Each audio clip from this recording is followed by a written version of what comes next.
Dog is there. Well, good morning. Hello. Good morning. How you doing? Oh, nothing new here. Nothing at all, huh? Nothing at all. Who's your fuzzy friend? This is Copper, currently named Copper, probably going to be renamed. He's a 2-year-old mini poodle who I'm going to train to be a therapy dog. And so if you're around our office, you'll probably notice this guy at my feet, which is where he has been every moment of every day since I got him on Saturday. One of my friends said to me, I have 2 children, they're 7 and 4.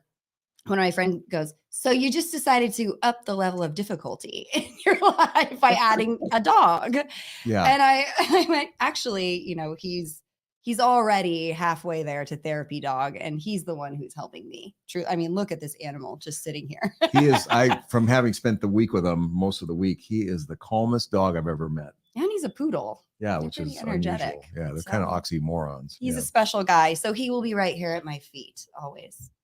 Forever. Yep. That's what's new. How old is he? He's 2. 2 years old. So he's full size. He will always look like a teddy bear. And I think I actually learned something from this. Like, there's actually such a thing as calm dogs, like just totally mellow, chill dogs. Yeah. And if I didn't know better, the energy in the room. I know he does. My dogs came in to see him, and they're all wagging their tails, going crazy. And he was like this. And they went like, "Oh, okay." They all kind of followed. They all went right down. It's pretty cool. Very calm. I've never seen anything like it. Yeah. And the kids, it's amazing. I think all children should have the responsibilities, for caring for a pet. It's important growth. Agreed. Congratulations. Okay. You scored. See you in a few. Well, on that note, welcome to A Place of Possibility. I am Richard Del Monte. I'm Angela Ray. We're happy that you're here with us. What are we talking today? Is it anything uplifting? Super uplifting. Oh. We're going so morbid today. We are talking about end of life, but death. What else is new? We're always talking about death around here. If you're in our office, I'm going to ask You're dead to me. When, no, not like that. Okay, yeah. I'm going to ask you things like, when are you going to die? How are you going to die? Because they're important conversations in financial planning. But specifically today, we're going to be talking about funeral and burial planning. It's not something any of us really want to think about, but if you do think it through before you pass away, you could save your loved ones not only money, but some grief as well. And I think it's a gift that you can give to people. Yeah. Certainly we'll learn a lot about that. Yes. Process. And we have a really awesome guest to help us through this conversation today. Great. But first, we have a news update, breaking news. We should get like some kind of a noise, right? Yeah, I've heard somebody had a braying donkey, kind of thing for breaking news. Yeah. So you may probably know that at the end of last year, Congress passed a new retirement plan law. It was called Secure 2.0 because there was a Secure Act 1.0, and it made sweeping changes to the way your retirement plans are administered. And one of the things you're probably aware of is that they increased the age that you have to start taking what are called required minimum distributions from your IRA plans and your 401ks, et cetera. So it used to be 72. Well, for a long time, it was 70 and a half. And they made it 72 a couple of years ago. And then the next year, 73. And if you're a little bit younger, it could be all the way up to 75. So that's one thing. This is great news. Right, it was. And it's good, especially for guys like me. Wait, you mean old people who will never stop working? People that are closer to the distribution date that don't want to take distributions, right? Yeah. Old people. So she never lets up on me. It's crazy. Never misses an opportunity to. Now I dare you to find your thought. Exactly right. No, I got it. I've got it. No. Not challenging. Okay, I'm having too much fun today. Let's see. What did I think? Okay, no, yeah.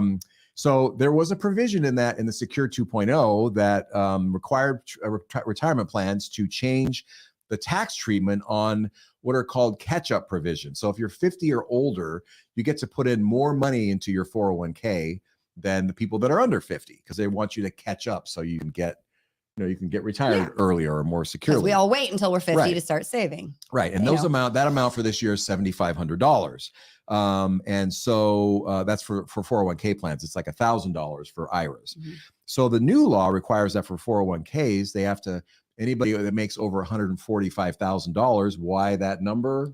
It's the law. That's just Congress.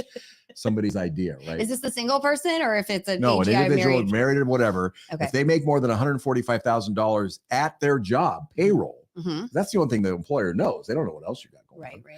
And then the catch-up contributions that you make can't be deductible. They have to be Roth.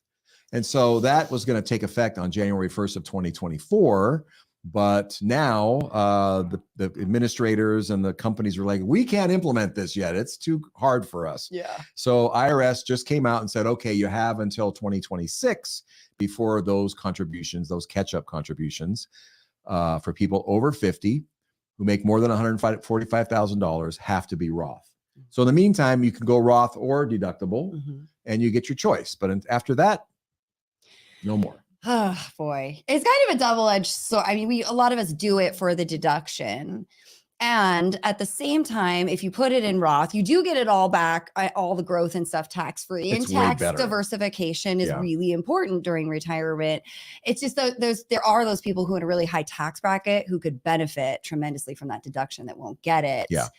But it's also 7,000, you know, so it's not a make or break. Not the end of the world. And forcing people into more Roth money. I think the Congress is thinking if you make more than 145,000, you're not doing so bad. I guess so. Of course, they don't live in the Bay Area, so yeah. Well, we'll see if this gets kicked again. I mean, this is going to be hard to administer. Right. And you know, so speaking of taxes, just a reminder: if you live in California and you were in one of the counties that was affected by the flooding this year, which is most of them, you still have until October 16th. It's the next business day to file your tax return. You also still have until that date to make your IRA, your Roth, your SEP. For most self-employed people, your solo 401k contributions for 2022. So if you haven't done that yet, you could still do all of this so long as you haven't filed your taxes. And, you know, if you owe, it behooves you to wait to file your taxes until October 16th, obviously. If you are, speaking of losing your place in the notes, okay. But the delay is you can earn interest on your money, right? Yes, exactly. Yeah. So, you know, with interest rates at 5% annual right now, leave it in the account until the 15th and then pay the tax. Do not give the government their money before it's owed. Right. So there's been a lot of back and forth about this, but October 16th is also the date by which you must pay your taxes for 2022, but also your estimates for 2023. So if you were one of those people that would normally be making an estimate in September, you have until October to make that payment. So that's nice as well. Yeah. Also the ones that were due in April and all the ones June, from the year. all if you the ones forgot, before, you're good. You're good. You can catch up. You don't have to do it. No penalty. If you didn't remember to save all that money, I'm sorry. You have a big bill due in a couple months. Got time to get a loan. Yeah. And I'll just say, you know, if you've got a CPA or a financial advisor who said, oh yeah, just file your taxes now and get it done, but you owed, they cost you a 5% annual return on the money that you paid in taxes. And I don't like them anymore. So we have that one client who had sold a building and they had like $500,000 of gain or $1 million, something like that.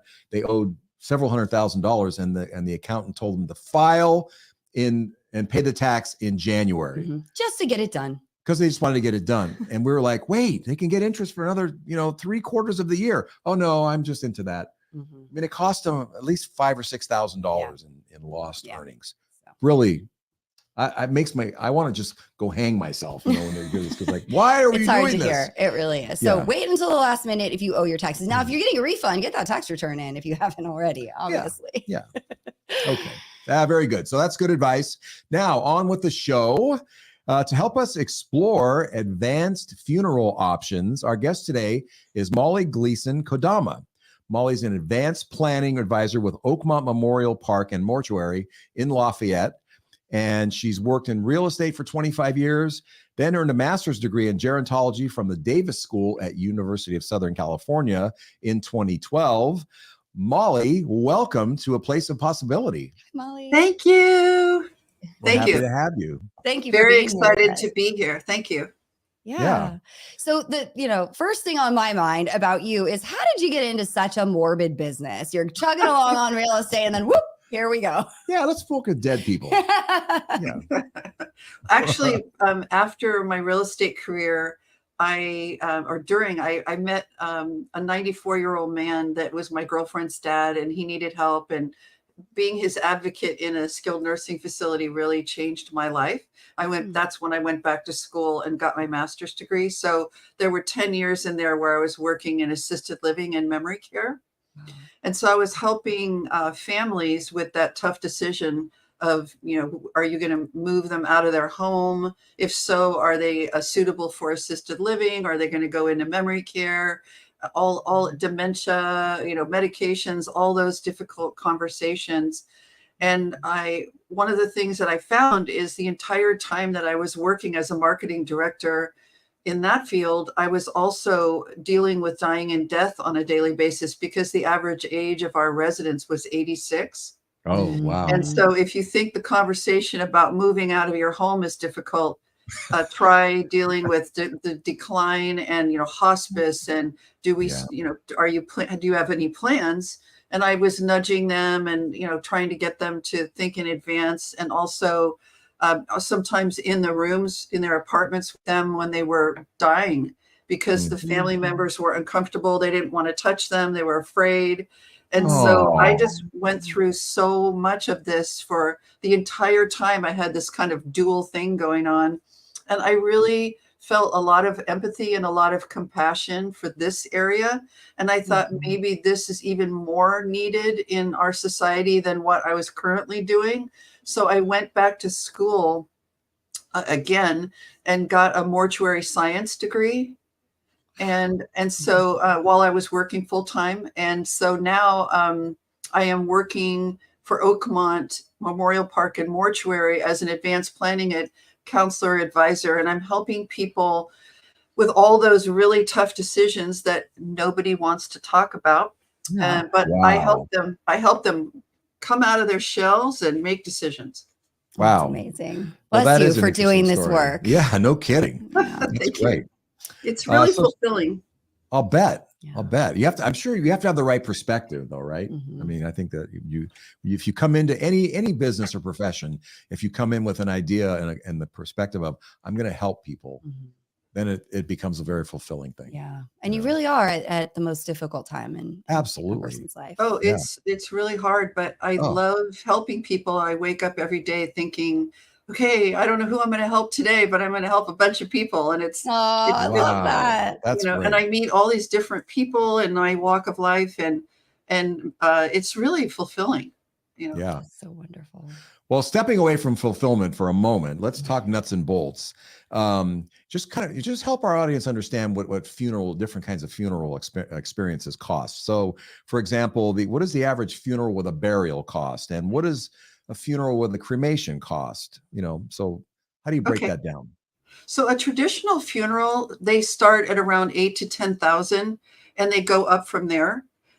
Where things start to get really pricey is when people start adding in expensive merchandise, caskets, services, vehicle rentals, flowers, that's kind of where. But the basic one is about 8 to 10.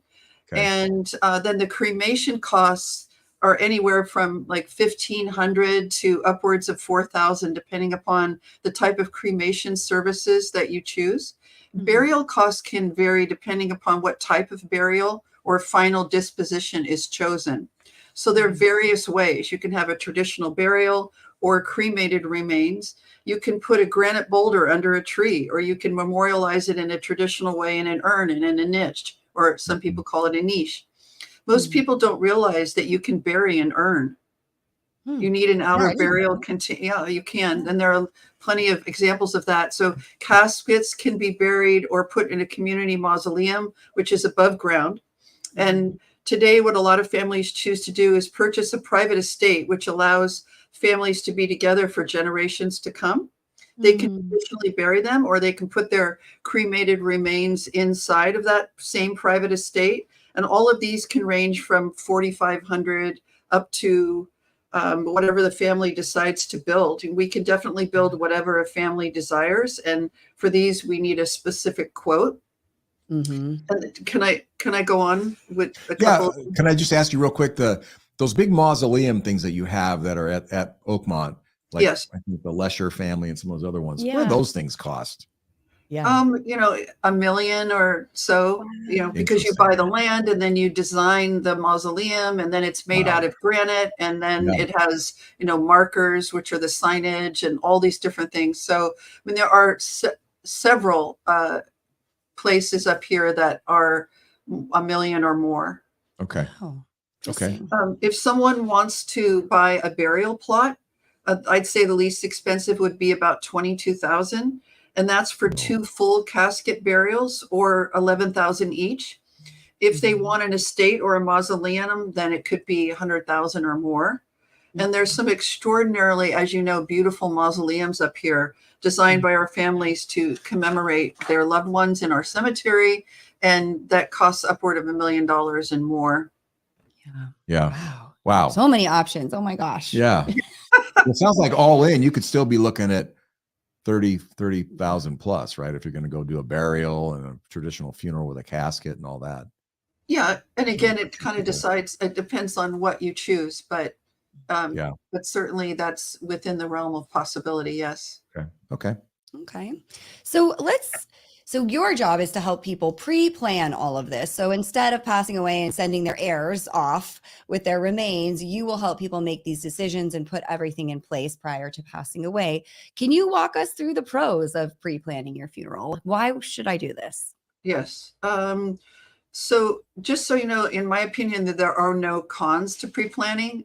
In the first 24 hours after someone passes away, there are about 150 questions that have to be answered.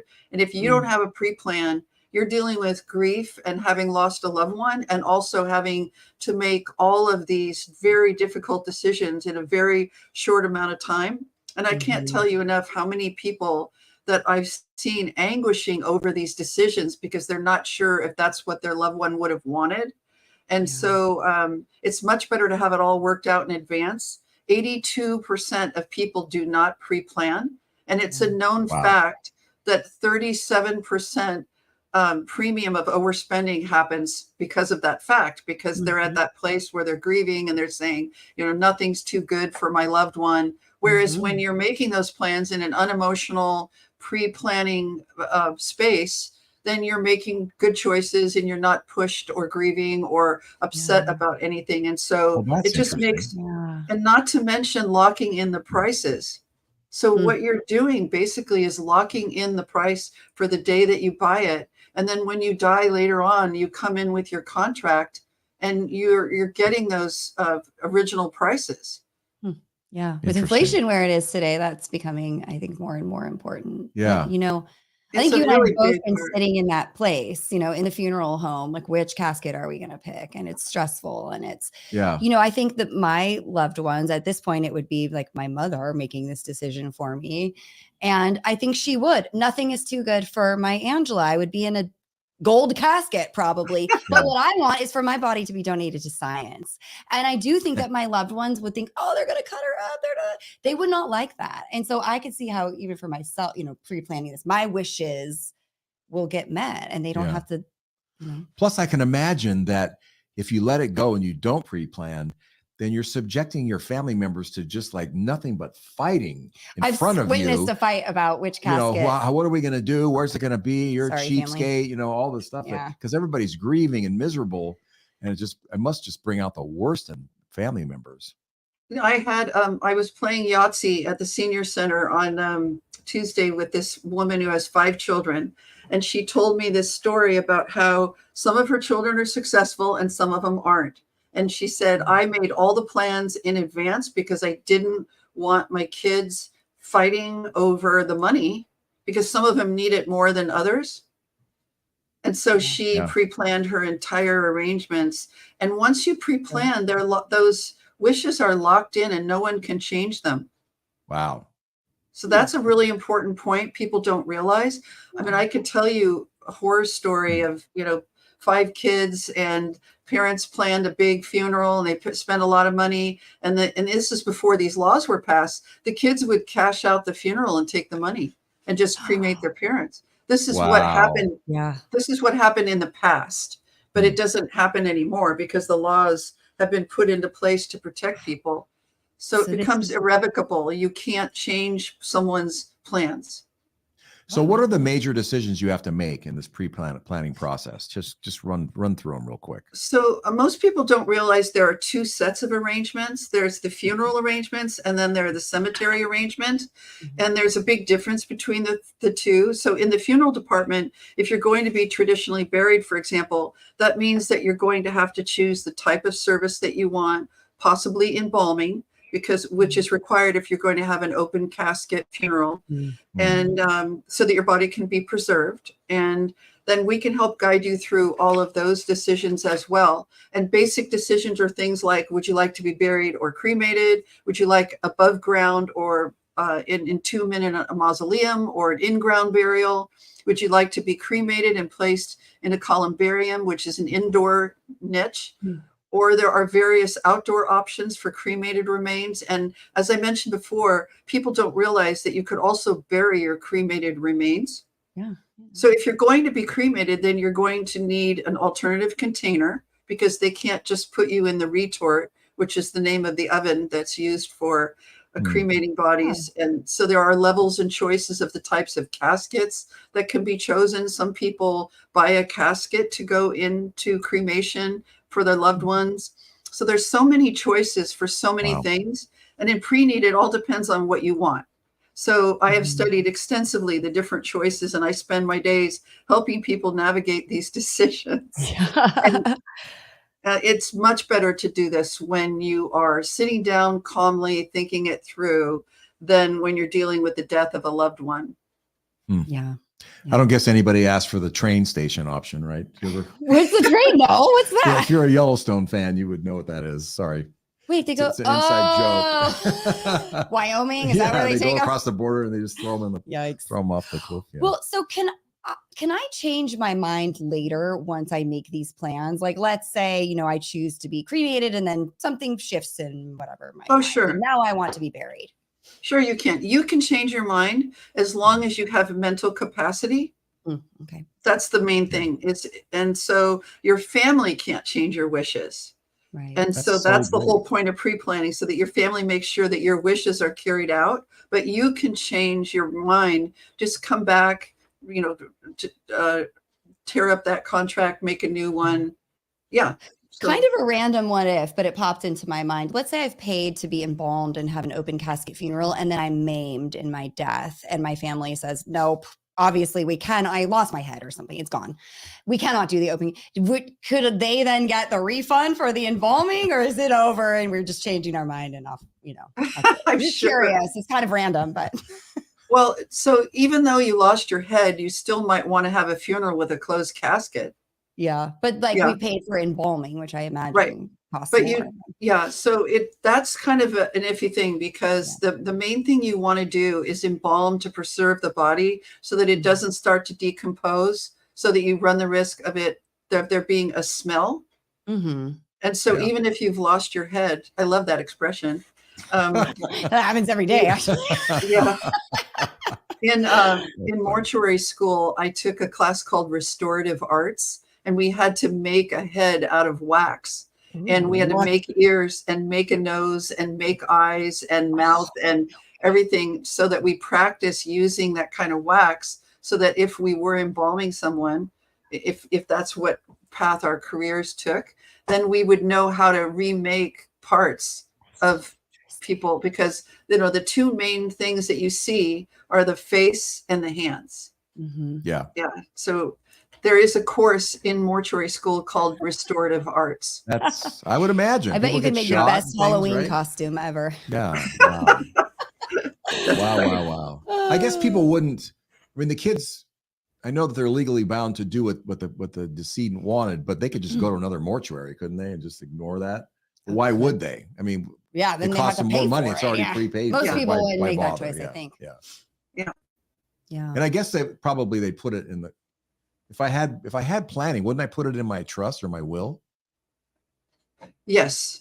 Yeah. Yes, definitely. But one of the things that I'm finding is that estate attorneys, they have a will, they have an estate plan, and it'll say that the person wants to be cremated, and they think that they're done. But the fact is that you still have to make the plans for whatever plans they stated that they wanted, in their will or their estate plan. And so that's what I'm really trying to help people understand is there's a lot more that has to be done than just saying you want to be cremated, because you're still in the same boat if the person dies and then you still have to make all those arrangements. Yep. Yeah. I get it. Yeah. Wow. I was curious about casket options and what drives the price on those, because they vary so much, and where you get it from, the price varies so much. And I was just kind of curious, what are the sorts of options that people have? And then is it the wood or is it the inlay or the silk? What drives that price? Okay, so the materials that your casket are made of is what drives the price. So there are different types of woods and metals that you choose, and they, depending upon what you choose, can be very expensive. I mean, you can get a basic casket for somewhere around $2,000, but you can spend easily $25,000 on a fancy casket. And there are emblems and little corner pieces and wonderful themed additions that you can add onto your casket, and engraving. I mean, you can't imagine how personalized you can make them. It's really amazing. It's fun. And so there are catalogs, and everything is spelled out very clearly and carefully, so you can make informed decisions and then know exactly what you're getting into before you make any financial commitments. Yeah. But I see lots of, themes, imagine themes. I just sold a marker to a woman the other day who's a motorcycle rider, and she put a motorcycle on her marker. I love seeing that when I'm wandering around. I mean, it's not happening often, but what they're into, right? Yeah, I love seeing that. You just learn a little something more than the name. They have golf, they have fishing, they have tennis. Noted. You heard it here first. We're putting a calculator. Sorry. I've been a financial advisor for so long. One of those little financial calculators. You're really good on that thing too. Online, you have to do the equations really differently, like the entries on financial calculators, and he's a machine. Most of us are like, we forgot to put the plus 30-something years, So I know there are options, like you could go to Costco or you could go to 1-800-Caskets. Can you compare and contrast what you'd get there versus going through someone like you? Is it worth it? First of all, I just want to say I love Costco, because my husband, David Hines, is an optician at the Richmond store. And we love Costco. So I just want to shout out to Costco. So buying a casket from Costco or from 1-800-Caskets can save you money, but there are some risks that are involved. For example, if you have a casket delivered and it's damaged, how are you going to get it replaced in time for the service? And if it's not the funeral home's responsibility, it's your responsibility if you order the casket yourself. Whereas we have sister companies close by. If there's a problem, we can get a casket similar to that somewhere else. But when you're ordering it on your own, you can save money, but you may be trading the discount for the possibility of problems. And it all depends on what you're willing to do. How much time and understanding that you have. Personally, I want professionals handling my loved one's remains, and the peace of mind of knowing that everything is under one roof. The Consumer Affairs Department has a booklet about what your rights are, and we have them here at Oakmont for the public. So we are advocates of your rights and what you can do to save money. And however, we do find that the reasons why people don't buy their own caskets, will it be delivered on time for a service? Most services happen within 72 hours. What will happen if the casket is the incorrect casket? Like they shipped the wrong one, different from what you chose. What would you do if it was defective? And what if it doesn't arrive? Who would you call the day of the service? Right. Oh my gosh. Well, who would you call? Considered that. I just got a bed delivered and the box is all torn up. Yeah. And I wonder what's, the wood of the bed, happened? What's inside that box. I haven't opened. Who needs that stress when you're trying to go to a funeral? Yeah. That's right. That's a good So point. that's the reality of handling it yourself. So that's why not so many people do it that way. Okay. That's a really good point.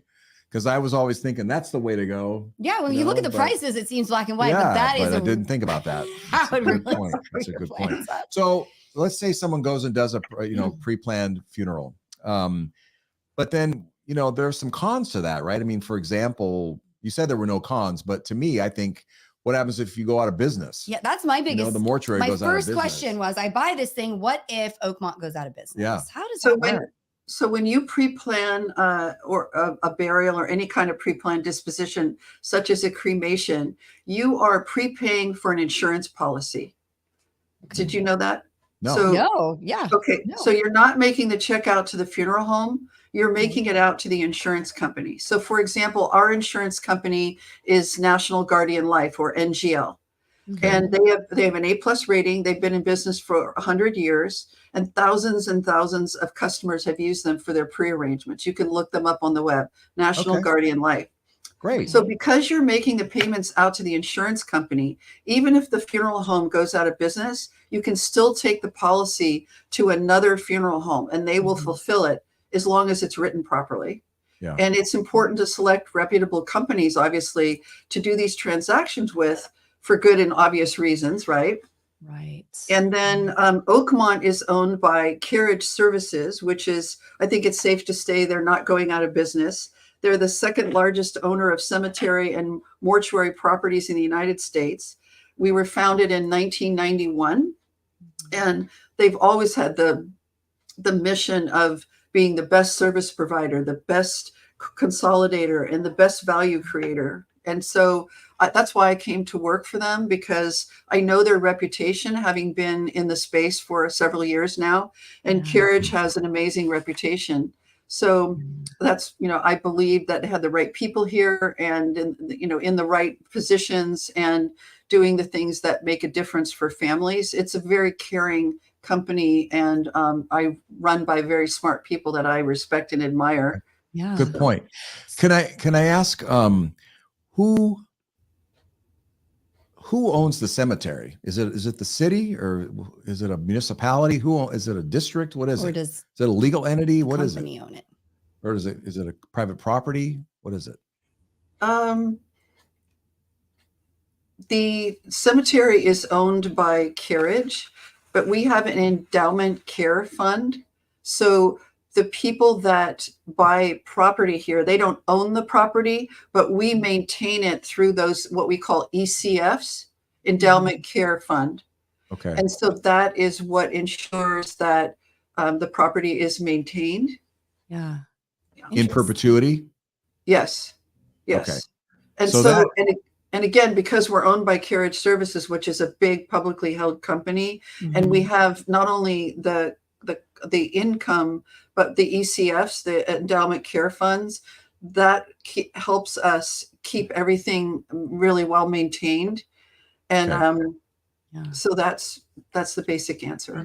Because, I have my grandparents are in these religious cemeteries, and after the cemetery, I've noticed, and it's happened twice, after the cemetery gets full, the religion just padlocks the gate, turns off the water, and everything starts falling apart. There's no more ones associated. There's no more lawns. They just right. So that is something that is really a much smaller operation than what we have here.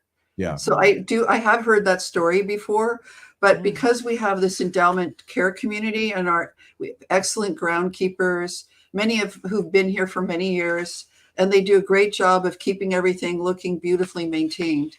Yeah. Okay. It is beautiful. Yeah, it really is. It's gorgeous. But that's really good to know. And so it sounds like it matters a great deal which company you go to, where you go. And I imagine that you said what you're really buying. You're buying an insurance policy.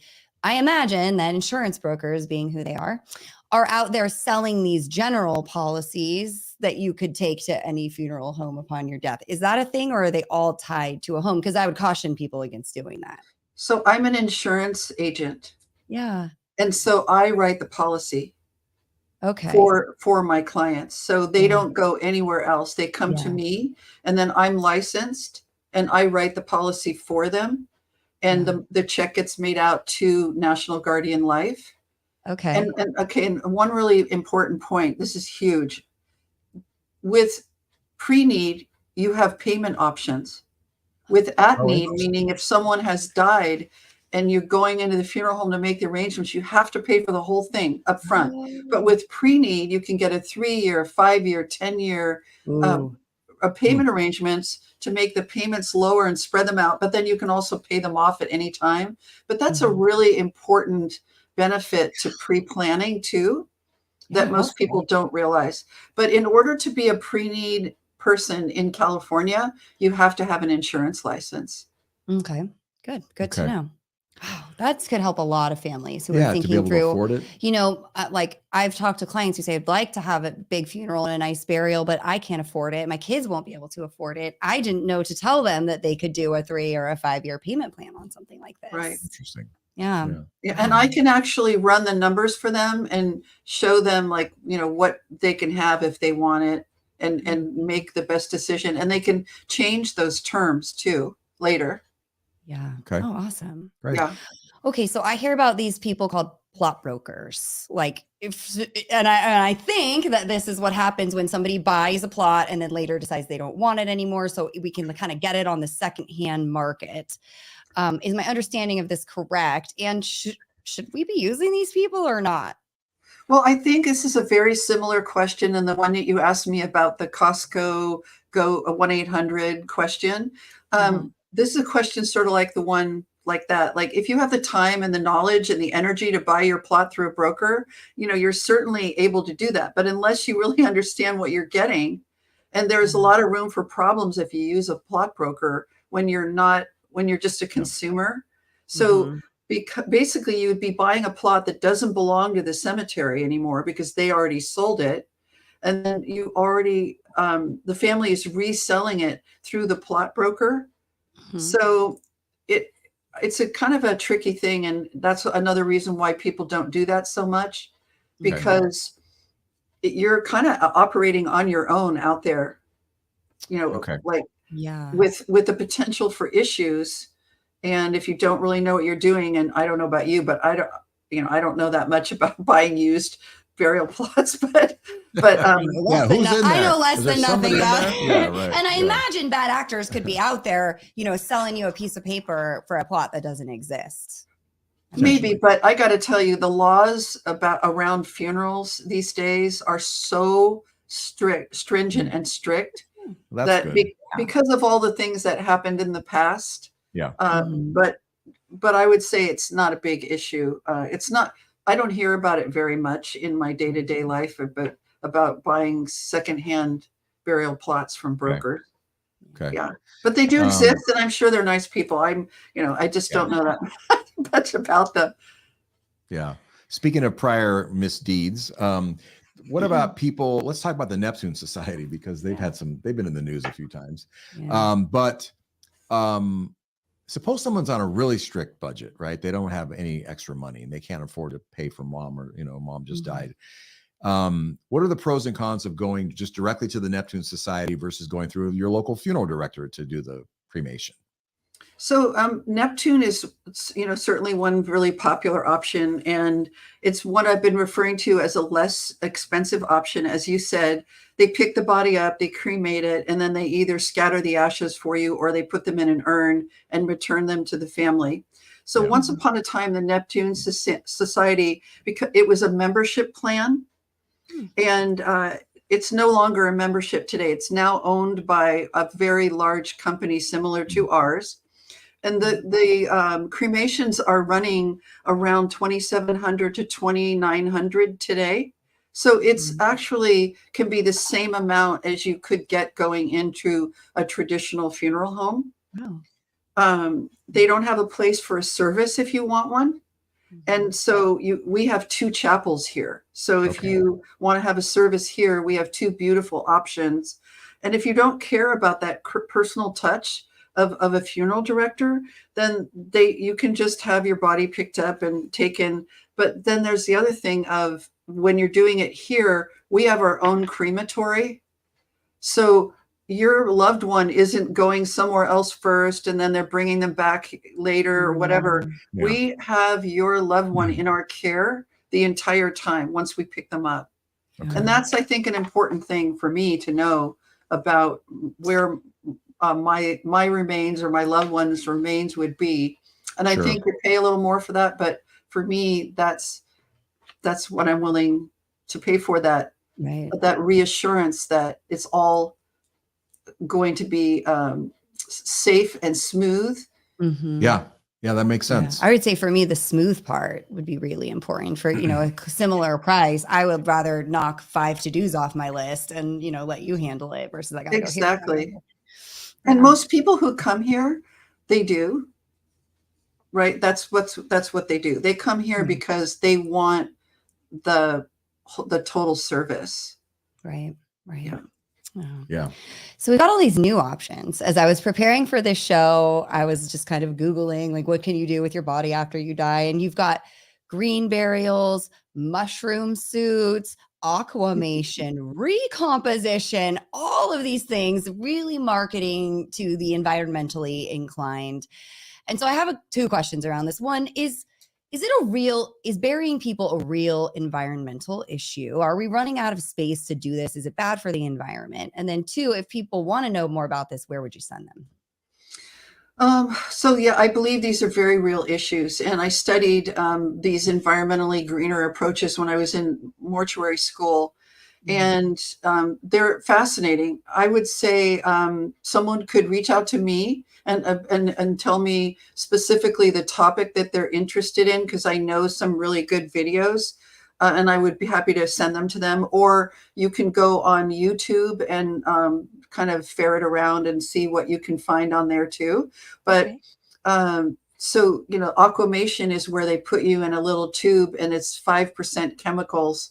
And it takes about 4 hours to break the body down, as opposed to cremation, where you have, you know, just a quick 2 hours is roughly what it takes to cremate someone at 2000 degrees.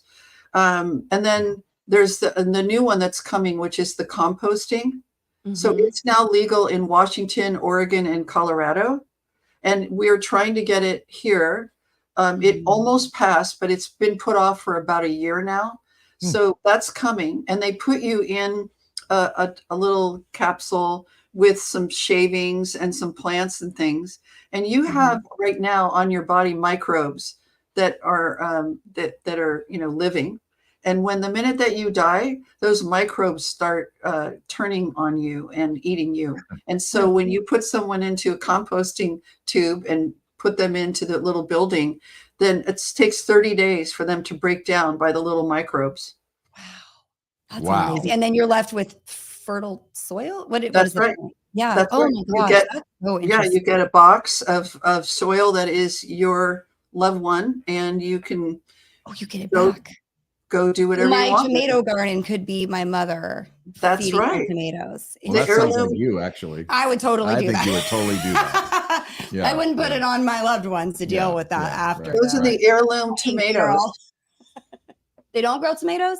No, the heirloom tomatoes. Real heirloom tomatoes. Oh boy, I like that.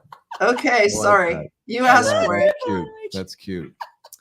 So, you know, I think it's safe to say that not all funeral directors, or any profession, certainly not all financial advisors, are ethical. And, you know, they don't have probably your background and your reason for doing what they do. And, you know, there are unethical sales practices in any business, you know, so how do consumers protect themselves from unethical? You have people at the worst possible time in their life, which I know is another reason why they should pre-plan. I get that. But I mean, what if they haven't pre-planned? They're there. Right. You're trying to pre-plan. Like, let's say I'm sending a client out to pre-plan. What red flags should they be looking out for? I guess pre or post, you know, what if you hadn't pre-planned and then you're there and you're just miserable and really emotional and stuff, and you could be taken advantage. I got to tell you, and that's kind of a thing of the past. For the most part, there are so many disclosures. And like, for example, if you're 65, you have to give a disclosure to somebody that you have to, when you go to their house to make funeral arrangements, you have to call them 24 hours in advance. There's all these things that you have to do. And because of all of the problems that existed in the past, today, it is really hard to do something illegal and not get in a lot of trouble and get your license revoked and, you know, get taken away or go to jail or whatever. But again, it comes down to, if you come to a place like Oakmont, you're not going to run into that. If you go to a place that's really off the beaten path, and then maybe, but it's not something in the big city that I hear about. I have heard about people upselling, like trying to get people to buy more expensive coffin, a casket for the service, things like that. Mm-hmm.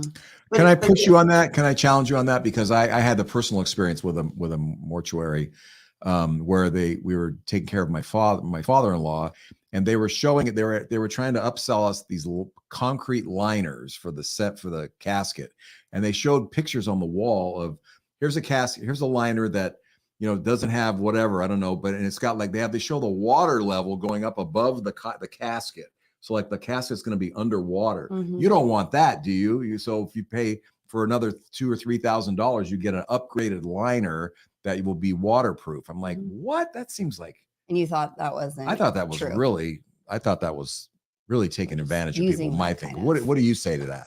Well, that's called an outer burial container. And if you think about it, there are, again, remember I was saying before about cremation caskets, outer burial containers, regular caskets. There are, starting with the least expensive going up. It is true. And I don't know what city this was in that you were doing with your father-in-law, but if you have like an area that's flooding, then you could have water that would go over the outer burial container. And if you do, so the person's inside the outer burial container, they're going to decompose faster if there's water leaking in, right?